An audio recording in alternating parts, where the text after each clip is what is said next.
భారతదేశాన్ని ముక్కలు చేసిన దేశ విభజన కుట్రకు అసలు కారణాలేంటో తెలుసా? విభజనకు ముందు జరిగిన దారుణాలు, మారణ హోమాలు తెలుసా? అసలు దేశాన్ని ఎందుకు విడదీయాల్సి వచ్చింది? చరిత్రలో ముందర తరాలకు తెలియకుండా దాచేసిన ఎన్నో విషయాలు, మన హిస్టరీ బుక్స్ లో కనిపించకుండా చేసిన దారుణాలు తెలుసా? ఇప్పటికీ భారతదేశంపై అదును దొరికినప్పుడల్లా టెర్రర్ అటాక్స్ చేయిస్తున్న పాకిస్తాన్ అనే మతోన్మాద దేశాన్ని ఎందుకు అప్పటి బ్రిటిష్ ప్రభుత్వం ఏరి కోరి సృష్టించిందో తెలుసా? ఇవన్నీ చరిత్ర పుస్తకాల్లో కనిపించవు. దేశ విభజనను అసలు ఎందుకు చేయాల్సి వచ్చింది, ఆ విభజన వెనుక ఉన్న కుట్రలు ఏంటో అందరూ ఖచ్చితంగా తెలుసుకోవాలి. 1906లో భారత్లో ముస్లిం లీగ్ ఏర్పడింది. ఆ లీగ్ లక్ష్యమే దేశాన్ని ముక్కలు చేయడం. ఆ విభజన అగ్ని రెండో ప్రపంచ యుద్ధం తర్వాత వేగంగా రాజుకుంది. స్వతంత్రం వచ్చిందన్న ఆనందం కూడా లేకుండా చేసిన దారుణం ఆనాటి దేశ విభజన. లక్షల మంది స్వతంత్ర వీరులు చేసిన త్యాగాలతో వచ్చిన స్వాతంత్ర ఫలాన్ని దేశ విభజన మట్టిలో కలిపేసింది. రెండో ప్రపంచ యుద్ధంలో జపాన్ అణుబాంబులతో సర్వనాశనమైంది. కానీ ఇప్పుడు అద్భుతాలు సృష్టిస్తోంది. అదే సమయంలో స్వతంత్రం వచ్చిన భారత్ 75 ఏళ్లు దాటినా ఇంకా అభివృద్ధి దశలోనే ఉండిపోవడానికి కారణం ఈ దేశ విభజన విష ఫలితాలు. అలాగే విభజన తర్వాత జరిగిన డర్టీ పాలిటిక్స్. 1942లో రెండో ప్రపంచ యుద్ధం విధ్వంసం సృష్టిస్తోంది. ఒక పక్క బ్రిటిష్ వారు స్వతంత్ర యోధులపై తుపాకీ ఎక్కుపెట్టి చంపేస్తున్నారు. ఇంకో పక్క గాంధీ గారు శాంతి ప్రవచనాలతో మన వీరుల ముందర కాళ్లను కట్టేసి బ్రిటిష్ వారిపై ఈగ వాలనీయకుండా వారిని జాగ్రత్తగా చూసుకున్నారు. ఈ పద్ధతి నచ్చిన సుభాష్ చంద్రబోస్ లాంటి వీరులు విసిగిపోయి ఆయుధం పట్టారు. రెండో ప్రపంచ యుద్ధం సమయంలో బ్రిటిష్ చాలా బలహీనపడింది. భారతీయ సైన్యాలు తిరగబడితే ఎదిరించే స్థితిలో బ్రిటిష్ లేదు. స్వాతంత్రం కోసం యువత ఉద్యమాలు ఉధృతమయ్యాయి. దేశమంతా నేతాజీ జై హింద్ నినాదం వినిపించింది. గాంధీ ఇమేజ్ తగ్గుతోంది. ఆయన శాంతి ప్రవచనాలు వినే పరిస్థితుల్లో అప్పటి నవతరం లేదు. ఇక తప్పనిసరి పరిస్థితుల్లో ఎప్పుడో మొదలు పెట్టాల్సిన క్విట్ ఇండియా ఉద్యమాన్ని 1942లో గాంధీ గారు మొదలు పెట్టాల్సి వచ్చింది. ఆ ఉద్యమం ఉధృతంగా సాగింది. గాంధీ ఊహించనంతగా ఈ ఉద్యమం ఆనాటి యువత చేతుల్లోకి వెళ్లిపోయింది. ఇది ఇలాగే కొనసాగితే బ్రిటిష్ స్వతంత్రం ఇచ్చేస్తే తమకు ప్రత్యేక దేశం రాదేమో అన్న భయం జిన్నాను పట్టుకుంది. మహ్మద్ అలీ జిన్నా దేశాన్ని ముక్కలు చేసి విధ్వంసం సృష్టించిన ఈ మత ఛాందసవాది 1876లో కరాచీలో జన్మించాడు. తాత ముత్తాతల మూలాలు హిందూ మతానికి చెందినవే. అతని మాతృభాష గుజరాతీ. చివరి వరకు కూడా ఇతనికి ఉర్దూ, అరబిక్ 2 భాషలు రావు. పాకిస్తాన్కి ఉర్దూనే జాతీయ భాషగా ఉండాలని జిన్నా అనౌన్స్ చేసింది కూడా ఇంగ్లీష్లోనే.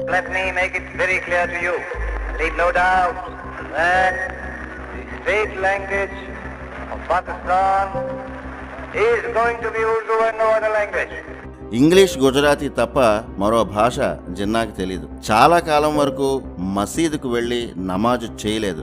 ముస్లింల సంప్రదాయ వస్త్రధారణను జిన్నా ఏనాడు పట్టించుకునేవాడు కాదు.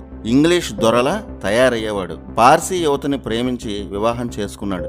జిన్నా తన జీవిత కాలంలో అస్సలు పాటించని మతాన్నే దేశాన్ని ముక్కలు చేయడానికి ఒక ఆయుధంగా ఉపయోగించుకున్నాడు. 1906 వరకు బారిస్టర్గా బొంబాయిలో జిన్నా పనిచేశారు. ఆ తర్వాత కాంగ్రెస్ లో చేరాడు. 1913లో ముస్లిం లీగ్లో జిన్నా చేరాడు. 1916 నాటికి జిన్నా పాపులర్ లీడర్ అయ్యాడు. 1915లో గాంధీ భారత్కు వచ్చారు. కాంగ్రెస్ లో గాంధీ చాలా వేగంగా పాపులర్ అయ్యారు. గాంధీ పాపులారిటీ, అతని సిద్ధాంతాలు జిన్నాకు నచ్చలేదు. కొద్ది కాలంలోనే జిన్నా గాంధీ సిద్ధాంతాలను వ్యతిరేకించాడు. గాంధీ వర్గం, జిన్నా వర్గాల మధ్య విభేదాలు పెరిగాయి. 1920లో జిన్నా కాంగ్రెస్ ని వదిలేశాడు. ఆ తర్వాత లండన్ వెళ్లిపోయాడు. మొదటి నుంచి హిందూ నాయకుల ఆధిపత్యం జిన్నాకి నచ్చేది కాదు. తాను కూడా గాంధీలా దేశాన్ని శాసించాలని అనుకున్నాడు. అది భారత్లో సాధ్యం కాదు గనక పాకిస్తాన్ అనే నినాదం అందుకున్నాడు. ఆ లక్ష్యంతోనే 1934లో మత ఛాందసవాదిగా, దేశాన్ని ముక్కలు చేసే విధ్వంసకారుడిగా జిన్నా లండన్ నుంచి భారత్లో అడుగుపెట్టాడు. అప్పటి వరకు ఏనాడు పట్టించుకొని మతాన్ని, వేషాన్ని మొదలుపెట్టాడు. బ్రిటిష్ వారితో జిన్నాకు చాలా దగ్గర సంబంధాలు ఉన్నాయి. లండన్లో బ్రిటిష్ వారి విభజన ఆలోచనలనే జిన్నా భారత్లో అమలు చేశాడని అంటారు. దేశాన్ని ముక్కలు చేయాలన్న బ్రిటిష్ లక్ష్యాన్ని మతాన్ని అడ్డుపెట్టుకుని జిన్నా పూర్తి చేశాడు. ఎన్నో సవాళ్ళ మీదుగా నడిచి పాకిస్తాన్ జెండా ఎగరేశాడు. లక్షల జీవితాలు నాశనం అవడానికి కారణమయ్యాడు. జిన్నాను మొదట్లోనే గాంధీ సహా ఎవరూ కంట్రోల్ చేయలేదు.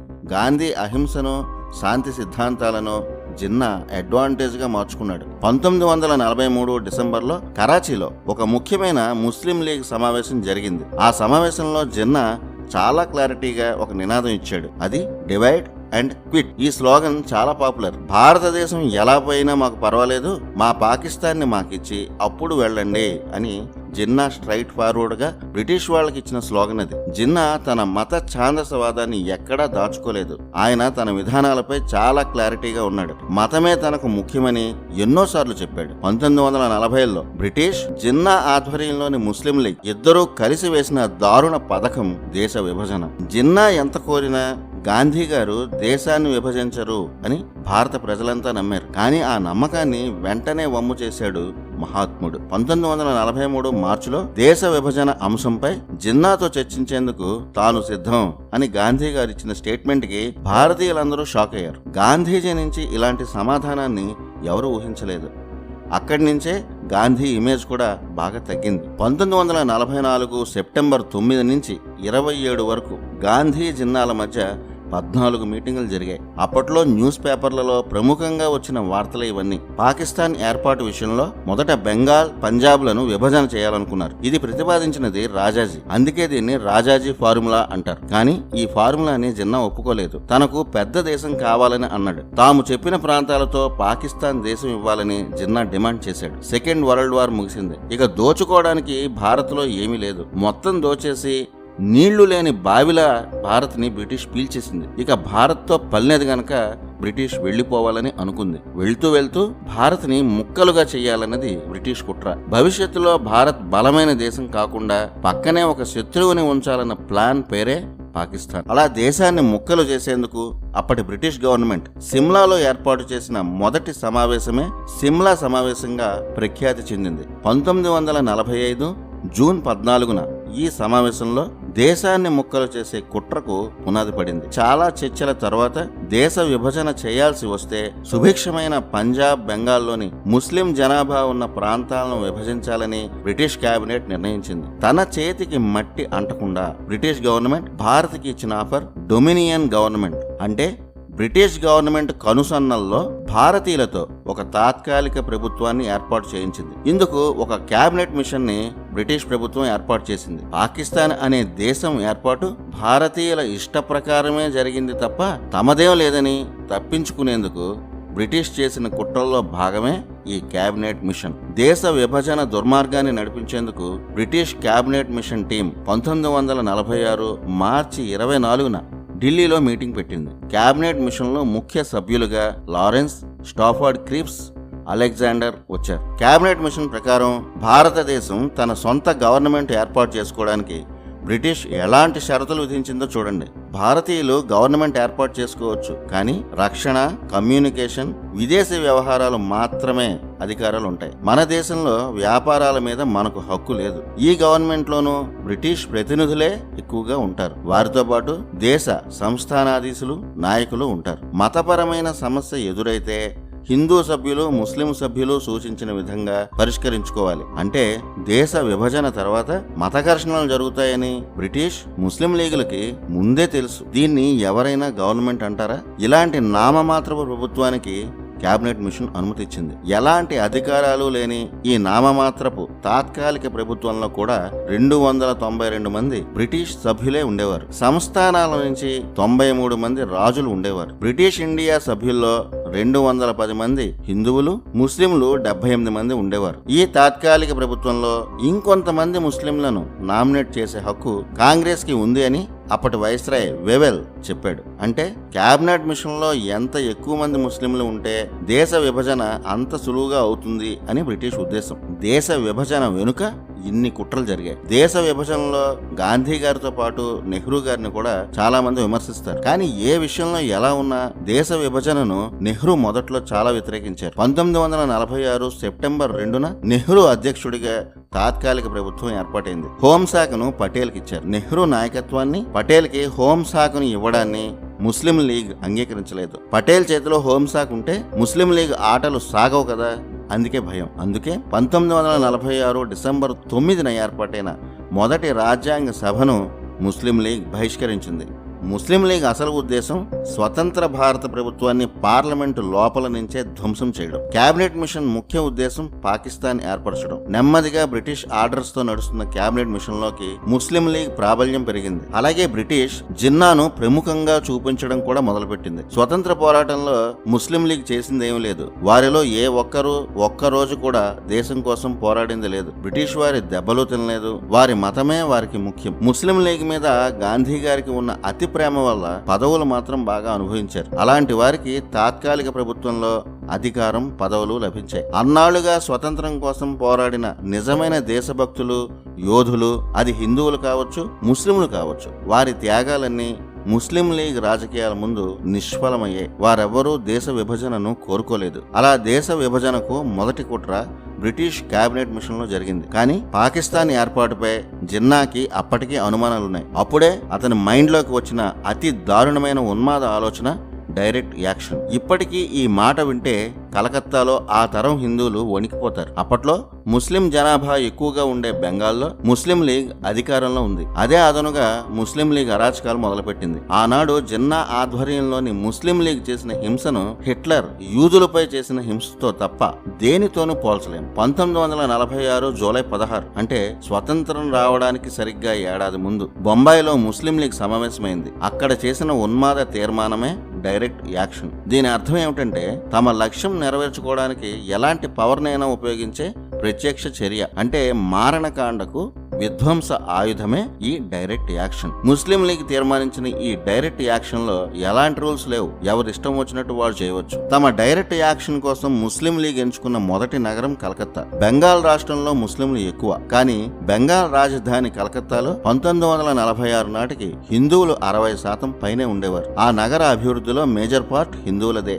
అప్పట్లో దేశంలో అత్యంత సంపన్న నగరాల్లో కలకత్తా ఒకటి. అప్పటి తాత్కాలిక ప్రభుత్వంలో బెంగాల్ ముఖ్యమంత్రిగా సుహ్రవర్ది ఉండేవాడు. అతను మతోన్మాది. ఇతన్ని బచరాహ్ బెంగాల్ అని కలకత్తా ప్రజలు అంటుంటారు. దేశ విభజన సమయంలో కలకత్తాలో జరిగిన మారణ హోమానికి ఇతనే పూర్తి కారకుడు. ముస్లిం లీగ్ ముఠాలు ప్రత్యక్ష చర్యలో పాల్గొనడానికి వీలుగా 1946 ఆగస్టు 16న అంటే స్వతంత్రానికి సరిగ్గా ఏడాది ముందు డైరెక్ట్ యాక్షన్ డేగా జిన్నా ప్రకటించాడు. ఆ రోజున సెలవు రోజుగా అప్పటి బెంగాల్ ముఖ్యమంత్రి సహ్రవర్ది ప్రకటించాడు. ఏం జరిగినా ప్రజలను కాపాడేందుకు లేకుండా రక్షణ దళాలను దూరంగా పంపించేశాడు. అన్ని పోలీస్ స్టేషన్లో తాను చెప్పినట్టు వినే అధికారులను సహ్రవర్ది నియమించాడు. భారత చరిత్రలో ఎన్నో బ్లాక్ డేలు ఉన్నాయి. కానీ 1946 ఆగస్టు 16 మాత్రం మాటల్లో చెప్పలేనంత దారుణమైన రోజు. ఆ రోజుకి చాలా పేర్లున్నాయి. Great Calcutta killings, Calcutta holocaust, the week of long knives, ఇలా ఎన్నో. ఈ హాలోకాస్ట్ లో పక్కా ప్లాన్ తో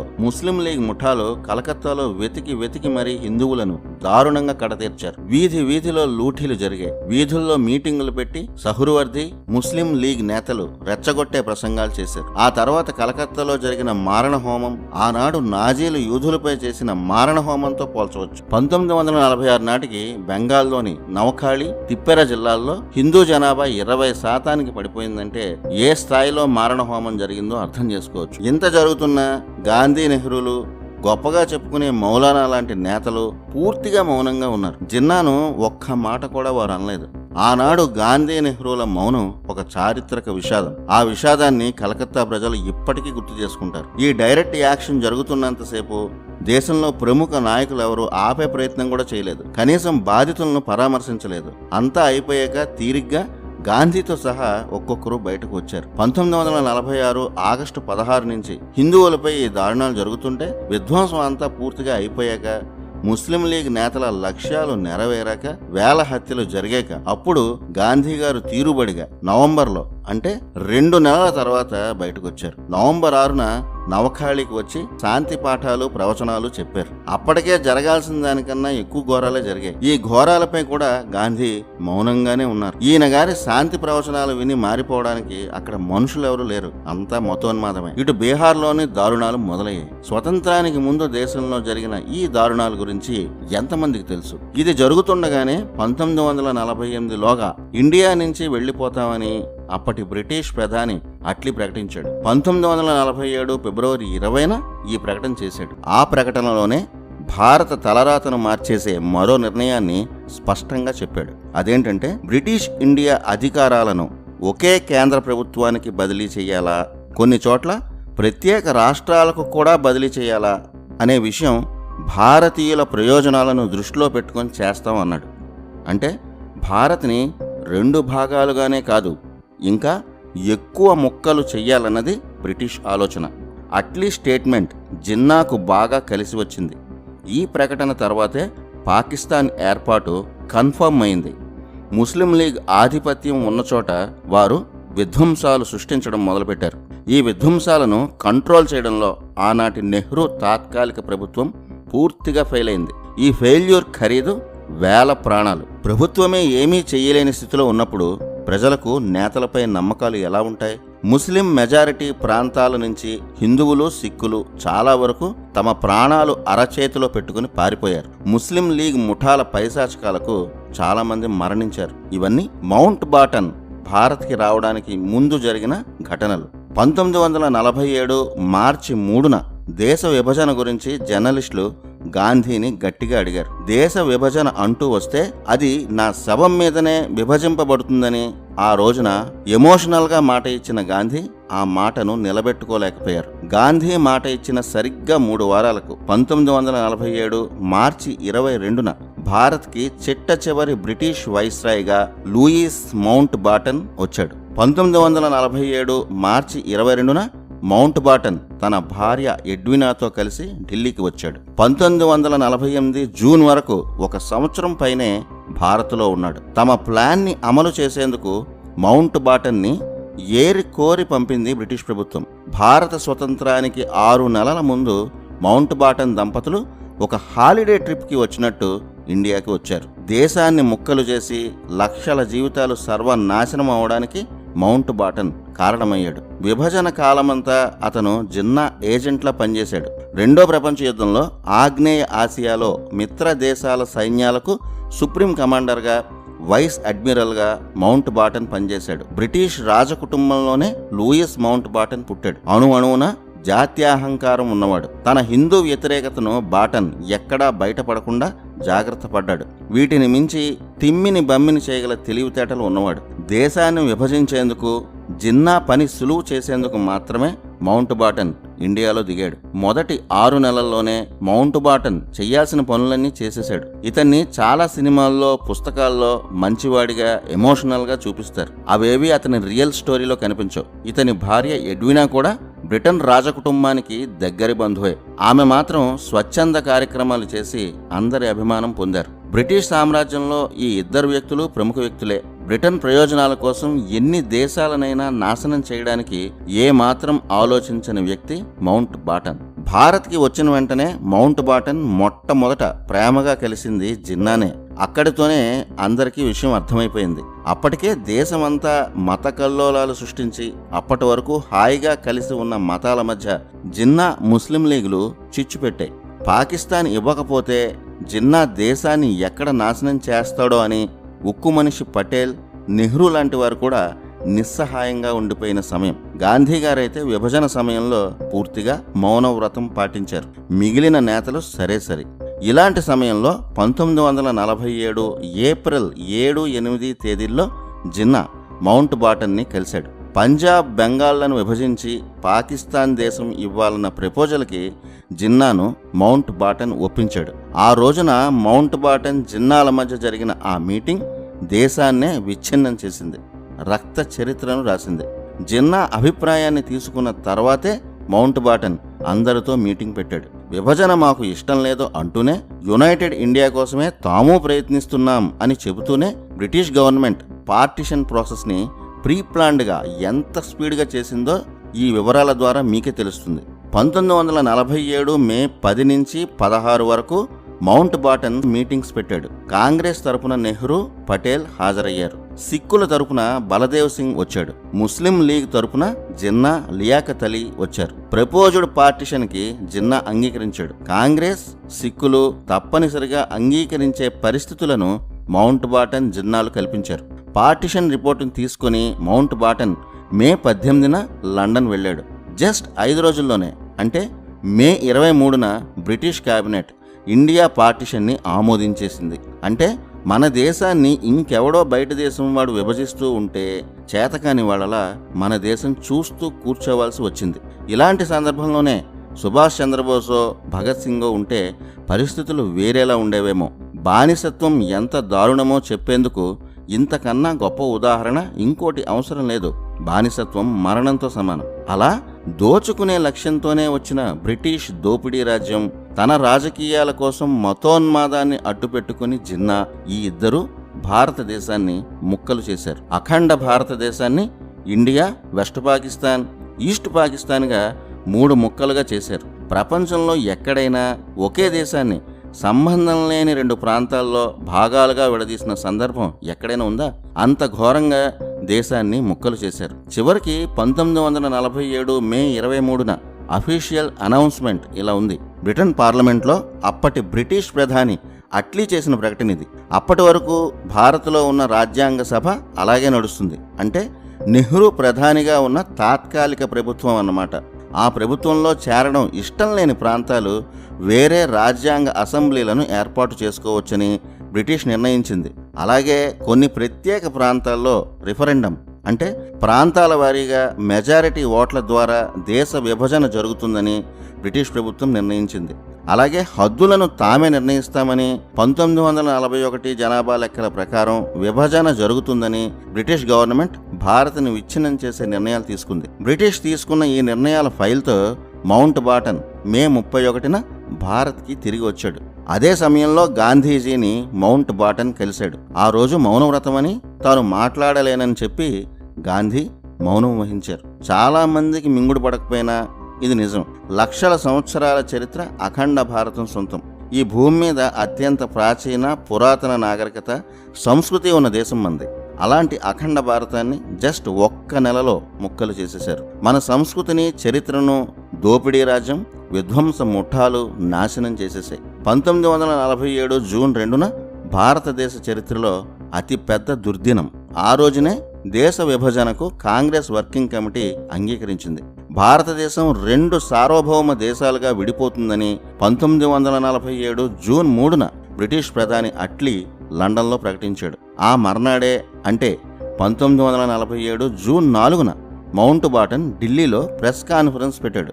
2 దేశాలకు 1947 ఆగస్టు 15న అధికారాల బదలాయింపు జరుగుతుందని బాటన్ చెప్పాడు. అంటే బ్రిటిష్ నుంచి విముక్తి.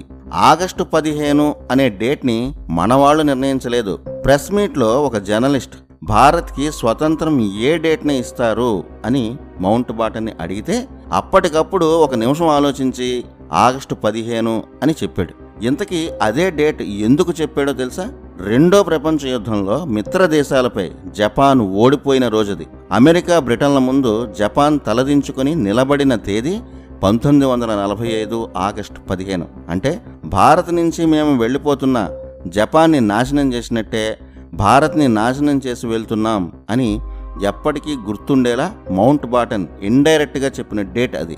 అంత జాత్యాహంకారం ఉన్నవాడు బాటన్. ప్రతి సంవత్సరం స్వతంత్ర దినోత్సవంగా మనం సెలబ్రేట్ చేసుకునే ఆగస్టు 15వ రోజునే జపాన్పై తమ విక్టోరియస్ డేగా బ్రిటన్, అమెరికాలు వీజే డే అంటే విక్టరీ ఆన్ జపాన్ డేగా సెలబ్రేట్ చేసుకుంటాయని తెలుసా? స్వతంత్ర దినోత్సవాన్ని కూడా బ్రిటిష్ వారు ఎంపిక చేసిన డేట్తోనే మనం సెలబ్రేట్ చేసుకుంటున్నాం. ఇక ఆ తర్వాత దేశాన్ని ముక్కలు చేయడానికి లండన్ నుంచి వచ్చిన అతి పెద్ద అరాచకం సిరిల్ రాడ్క్లిఫ్. ఈ పేరుని చరిత్ర పుస్తకాల్లో అందరూ వినుంటారు. భారత్కి సరిహద్దు రేఖలు గీసేందుకు 1947 జూన్ 30న బౌండరీ కమిషన్లను మౌంట్ బాటన్ ప్రకటించాడు. ముఖ్యంగా పంజాబ్, బెంగాల్ విభజన ఇందులో కీలకం. హిందూ, ముస్లింలు మెజారిటీగా ఉన్న ప్రాంతాలను డిసైడ్ చేయడమే ఈ కమిషన్ పని. ఇందుకు రాడ్క్లిఫ్ని చైర్మన్గా బాటన్ నియమించాడు. ఈ రాడ్క్లిఫ్ అనే ఆయన ఒక లాయర్. 1923లో రాడ్క్లిఫ్ లా పూర్తి చేశాడు. ఆయన జీవితం మొత్తం బారిస్టర్గా లండన్లో ప్రభుత్వ ఉద్యోగాల్లో ఉన్నాడు. దేశ సరిహద్దులకు సంబంధించిన జాగ్రఫీ సబ్జెక్టుపై ఎలాంటి అనుభవం రాడ్క్లిఫ్కి లేదు. అసలు అలాంటి విభాగంలో ఆయన ఒక్క రోజు కూడా పనిచేయలేదు. పైగా రాడ్క్లిఫ్ తన జీవితంలో ఎప్పుడూ భారత్కి రాలేదు. భారతదేశంపై రాడ్క్లిఫ్కి ఎలాంటి అవగాహన లేదు. ఇక్కడి పరిస్థితులు, హిందువుల ముస్లింల సంస్కృతి సంప్రదాయాలు, వారి ముఖ్యమైన ప్రాంతాలు, ప్రజల జీవనం గురించి ఏబిసిడీలు కూడా తెలియని వ్యక్తి రాడ్క్లిఫ్. అలాంటి వ్యక్తికి దేశ సరిహద్దులను నిర్ణయించే బాధ్యతను అప్పగించడం అతి పెద్ద దారుణం. భారతదేశ విభజన ఎప్పటికీ అస్తవ్యస్తంగానే ఉండాలి అన్న బ్రిటిష్ లక్ష్యాన్ని ఈ అనుభవం లేని రాడ్క్లిఫ్ నెరవేర్చాడు. 1947 జూలై 8న దేశానికి పట్టిన దౌర్భాగ్యంలో వచ్చాడు ఈ సిరిల్ రాడ్క్లిఫ్. ఇంత పెద్ద దేశ విభజనకు బార్డర్లు నిర్ణయించడానికి అతనికి ఇచ్చిన టైం 5 వారాలు మాత్రమే. ఆ రోజుల్లో ఎంత టెక్నాలజీ ఉన్నా కనీసం సంవత్సరం పాటు తిరిగినా కూడా భారతదేశ హద్దులను అర్థం చేసుకోవడం కష్టం. అలాంటిది భారతదేశం ఎలా ఉంటుందో కూడా తెలియని రాడ్క్లిఫ్ 5 వారాల్లో తన చేతికి వచ్చిన గీతలు దేశం మీద గీసి భారత్ తలరాతను శాశ్వతంగా మార్చేశాడు. ఆయన గీసి ఇచ్చిన అడ్డమైన గీతల వల్లే, ఆయన ఇచ్చిన తప్పుడు బార్డర్ల వల్లే తరతరాలుగా తమ ఊరిలో ఉంటున్న లక్షల మంది ప్రజలు కట్టుబట్టలతో రాత్రికి రాత్రి సరిహద్దులు దాటాల్సి వచ్చింది. ఇక దేశ విభజన, ఇంత అడ్డగోలు విభజన ప్రపంచ చరిత్రలో ఎక్కడా కనిపించదు. లోకల్ ఓటింగ్ పేరిట రిఫరెండంలు పెట్టారు. ఓట్లను బట్టి ఏ ప్రాంతాలు భారత్లో ఉండాలో, పాకిస్తాన్లో ఉండాలో నిర్ణయిస్తామని మౌంట్ బాటన్ అన్నాడు. అక్కడే ముస్లిం లీగ్ ముఠాలు ఓట్ రాజకీయాలు చేశాయి. ముఖ్యంగా పంజాబ్ బెంగాల్ విభజన అంతా రక్త చరిత్రే. బ్రిటిష్ అమెరికాల రాజకీయం ఒకటే. ప్రతి పెద్ద దేశం బార్డర్లో తాము చెప్పినట్టు తలాడించే చేతకాని పాకిస్తాన్ లాంటి దేశాలు ఉండాలి. ఇప్పటికీ ఆ దేశాల రాజకీయం అదే కదా. భారత విభజన కూడా ఆ లెక్కల్లోనే జరిగింది. భారత్లో ఉండాల్సిన హిందూ మెజారిటీ ప్రాంతాల్లో చాలా వాటిని పాకిస్తాన్కి వెళ్లేలా చేశాడు మౌంట్ బాటన్. ఇదే విధంగా బెంగాల్ సంస్కృతి ఎక్కువగా ఉన్న అప్పటి అసోంలోని సిల్హెట్ జిల్లా మొత్తాన్ని అక్కడి ప్రజలకు అస్సలు ఇష్టం లేకపోయినా తూర్పు పాకిస్తాన్లో, అంటే ఇప్పటి బంగ్లాదేశ్లో కలిపేశారు. మేఘాలయలోని చిరపుంజికి దగ్గరలోనే ఉంటుంది ఈ సిల్హెట్. ఆ జిల్లాలో ఎక్కువగా ఉన్నది బెంగాలీ హిందువులు. కలకత్తాతో పాటు లాహోర్ కూడా భారత్లోనే ఉండాలి. అమృత్సర్కి జస్ట్ 50 కిలోమీటర్ల దూరంలోనే లాహోర్ నగరం ఉంటుంది. లాహోర్లో అప్పటికి హిందువులే ఎక్కువ. కానీ మౌంట్ బాటన్, రాడ్క్లిఫ్ కలిసి 1000 ఏళ్ల చరిత్ర ఉన్న ప్రఖ్యాత లాహోర్ని పాకిస్తాన్కి వెళ్లేట్టు చేశారు. ఇలా విభజన అంతా అరాచకం, విధ్వంసం. రాడ్క్లిఫ్ ఎంత దుర్మార్గంగా వ్యవహరించాడంటే, సిక్కుల దైవం గురునానక్, ఆయన జన్మించిన పవిత్ర క్షేత్రం నన్కానా సాహెబ్. కానీ సిక్కులకు ఎంతో పవిత్రమైన గురునానక్ జన్మస్థలాన్ని పాకిస్తాన్లో కలిపేశాడు రాడ్క్లిఫ్. ప్రతిరోజు ప్రార్థన చేసుకునే తమ దైవం పుట్టిన ప్రాంతానికి ఈ రోజున వీసా తీసుకుని సిక్కులు వెళ్లేంత దారుణమైన పరిస్థితిని సృష్టించాడు. ఆఖరికి మన స్వతంత్ర సమరయోధుడు భగత్ సింగ్ పుట్టిన ఊరిని కూడా మనకు కాకుండా చేశారు. అలాగే హిందూ మెజారిటీ ఉన్న చాలా ప్రాంతాలను పాకిస్తాన్లో కలిపేసి మత ఘర్షణలకు కారణమైన వారు మౌంట్ బాటన్, రాడ్క్లిఫ్. ఆ తర్వాత కాలంలో ఓ ఇంటర్వ్యూలో రాడ్క్లిఫ్ ఇలా చెప్పాడు: 3-4 ఏళ్లలో చేయాల్సిన పనిని 5 వారాల్లో చేయమన్నారని, తప్పులు జరిగాయని తన చివరి రోజుల్లో రాడ్క్లిఫ్ చాలా పశ్చాత్తాపడ్డాడు. అంటే 5 వారాల్లో విభజన కాదని క్లియర్గా తెలిసినా దేశాన్ని ఇష్టం వచ్చినట్టు ముక్కలు చేయడమే లక్ష్యంగా పార్టిషన్ని మౌంట్ బాటన్ నడిపించాడు. అప్పటికి కరాచీలో హిందువులే మెజారిటీ అయినా ఆ నగరాన్ని పాకిస్తాన్లో కలిపేసి అక్కడ హిందువుల మరణాలకు మౌంట్ బాటన్, రాడ్క్లిఫ్ ఇద్దరు కారణమయ్యారు. విభజన ఎంత అజ్ఞానంతో జరిగిందో అప్పటి వైస్రాయ్ సలహాదారు ఈ విభజనలో ప్రతి ఘట్టాన్ని ప్రత్యక్షంగా చూసిన విపి మీననే ఆ తర్వాత చెప్పారు. బెంగాల్ విభజనలో భాగంగా హిందువులు ఎక్కువగా ఉన్న ప్రాంతాలను కావాలనే తూర్పు పాకిస్తాన్లో కలిపేశారని ఆయనే చెప్పారు. దేశ విభజనలో భాగంగా సైన్యం, ఆర్థికం అన్ని వ్యవహారాల్లోనూ జిన్నాకు అనుకూలంగానే మౌంట్ బాటన్ పనిచేశారు. దశాబ్దాల పాటు కోలుకోలేని విధంగా భారత్కి నష్టం చేశారు. విధ్వంసం సృష్టించిన ఆ విభజన గీతలను ఇప్పటికీ మనం రాడ్క్లిఫ్ లైన్స్ అనే పిలుస్తున్నాం. 1947 ఆగస్టు 13న తాను గీసిన సరిహద్దు గీతల రిపోర్ట్ని రాడ్క్లిఫ్ మౌంట్ బాటన్కి ఇచ్చాడు. దాన్ని వెంటనే ప్రకటించకుండా మౌంట్ బాటన్ ఎంత పెద్ద దారుణం చేశాడో తెలుసా? ఆగస్టు 15న దేశానికి స్వాతంత్రం ప్రకటించాడు. ఆగస్టు 17 వరకు ఈ విభజన గురించి చెప్పలేదు. ఆగస్టు 17న 2 దేశాల బార్డర్లను అనౌన్స్ చేశాడు. అంటే స్వాతంత్ర దినోత్సవాన్ని కూడా దేశ ప్రజలు ప్రశాంతంగా చేసుకోనీయకుండా, ఆ స్వేచ్ఛా వాయువులను ప్రశాంతంగా అనుభవించనీయకుండా మౌంట్ బాటన్ చేశాడు.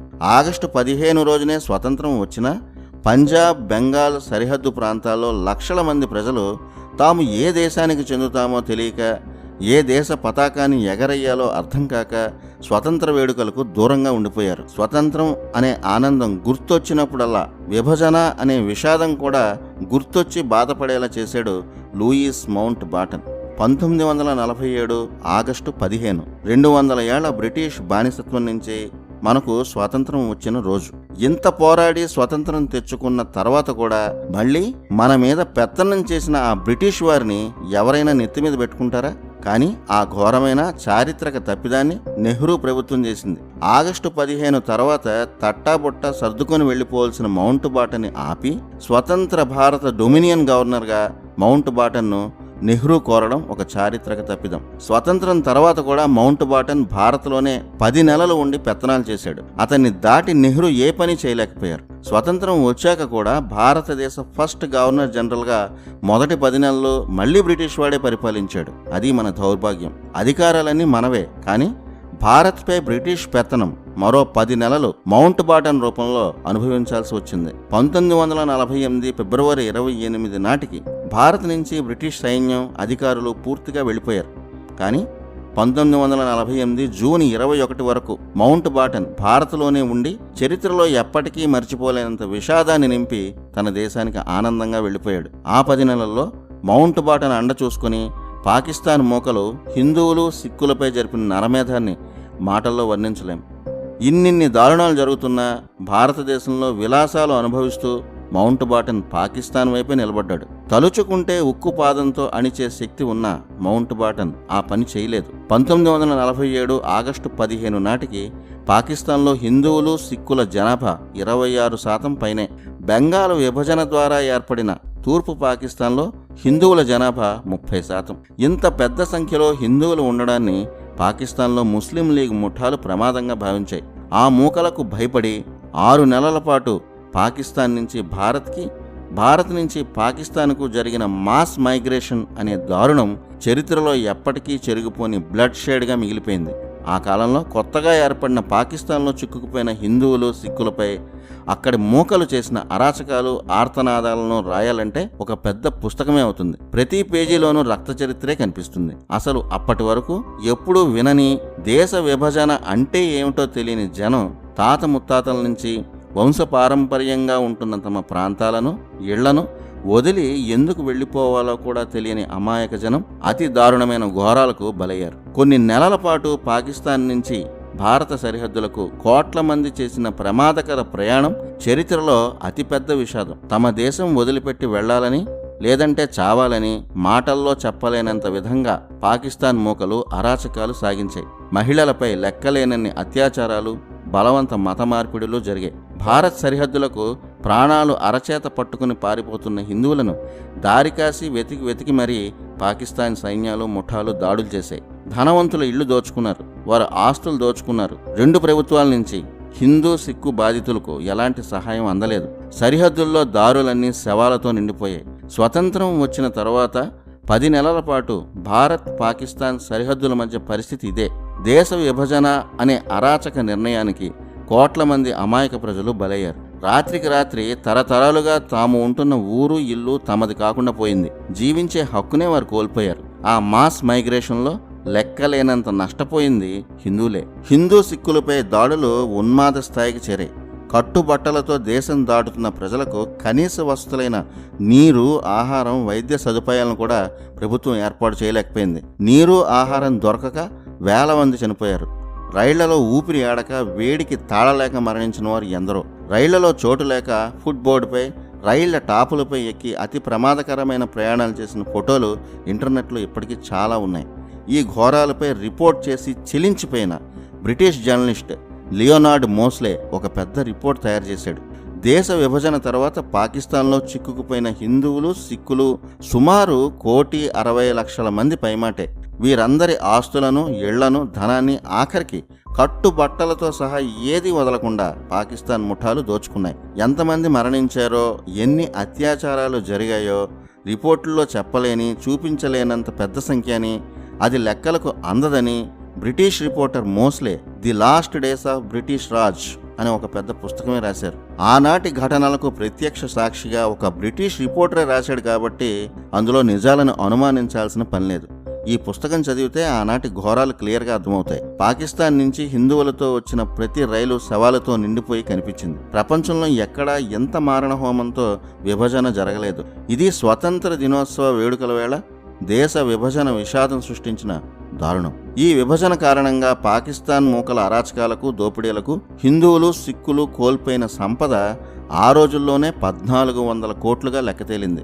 ఈ కాలానికి లెక్క వేస్తే లక్షల కోట్లు. జీవితమంతా కష్టపడి కట్టుకున్న ఇళ్ళు, పెద్ద పెద్ద ఫ్యాక్టరీలు, భవంతులు వీటన్నిటినీ పాకిస్తాన్ మూకలు ఆక్రమించుకున్నాయి. ఇప్పుడున్న పాకిస్తాన్ నగరాల్లో ఆనాడు హిందువులు బ్యాంకుల్లో దాచుకున్న ఆభరణాల అప్పటి విలువే 200 కోట్లని తేలింది. ఇప్పుడు అది 1000 కోట్లుగా అంచనా వేయొచ్చు. ఇవన్నీ వదిలేసి కట్టుబట్టలతో నిరుపేదలుగా సరిహద్దులు దాటారు ఆనాటి హిందువులు, సిక్కులు.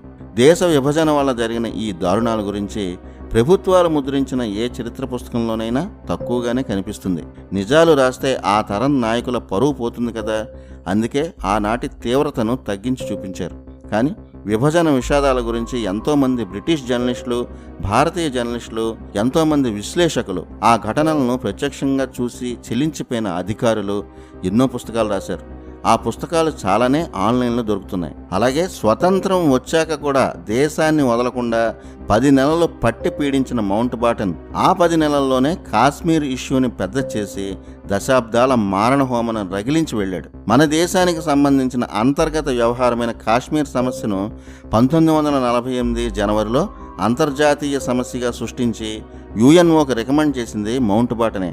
అతని మాటను నెహ్రూ కాదనలేకపోయాడు. స్వతంత్రం తర్వాత కశ్మీర్ ఇష్యూ ఎంత కాంప్లికేట్ అయిందో మనకు తెలిసిన చరిత్ర. ఇన్ని దారుణాలకు కారణమైన మౌంట్ బాటన్ 1948 జూన్ 21న భారత్ని వదిలి లండన్కి వెళ్ళాడు. భారత్ విషయంలో తాము అనుకున్న పనులను పర్ఫెక్ట్గా చేసినందుకు మౌంట్ బాటన్కి బ్రిటన్ ప్రభుత్వం గొప్ప గొప్ప పదవులను ఇచ్చింది. కానీ ఇన్ని దారుణాలు చేసిన మౌంట్ బాటన్ వ్యక్తిగతంగా సుఖపడిందేమీ లేదు. తాను బతికి ఉన్ననాళ్ళు సొంత దేశంలోనే చాలా ఆరోపణలు ఎదుర్కొన్నాడు. తాను ఎంతో ప్రేమించిన భార్య ఎడ్విన్ 1960లో మరణించింది. 1979లో మౌంట్ బాటన్ తన కుటుంబంతో ఒక టూర్లో సరదాగా పడవ ప్రయాణం చేస్తున్న సమయంలో ఐరిష్ తీవ్రవాదులు బాంబు పెట్టి పడవను పేల్చేశారు. ఆ పేలుడులో అతని 2 కాళ్ళు పోయాయి. 79 ఏళ్ల వయసులో దారుణమైన పరిస్థితుల్లో మౌంట్ బాటన్ మరణించాడు. ఇంత రక్త చరిత్రను సృష్టించి పాకిస్తాన్ని పొందిన జిన్నా అయినా సుఖపడ్డా అంటే అది లేదు. పాకిస్తాన్ ఏర్పడిన సంవత్సరానికే అంటే 1948 సెప్టెంబర్ 11న క్షయవ్యాధి తిరగబెట్టి మరణించాడు. ఏ మతం ఆధారంగా దేశం ఏర్పడిందో ఆ మతమే, మత ఛాందసమై మతోన్మాదమే ఉగ్రవాదుల దేశంగా ముద్రపడి ఆ ఉచ్చులోనే చిక్కుకొని తిండికి కూడా గతిలేని దేశంగా ప్రపంచం ముందు పాకిస్తాన్ నిలబడింది. ఇది ఎప్పటికీ మానని గాయాలను మిగిల్చిన దేశ విభజన వెనుక జరిగిన అసలైన చరిత్ర. జై హింద్.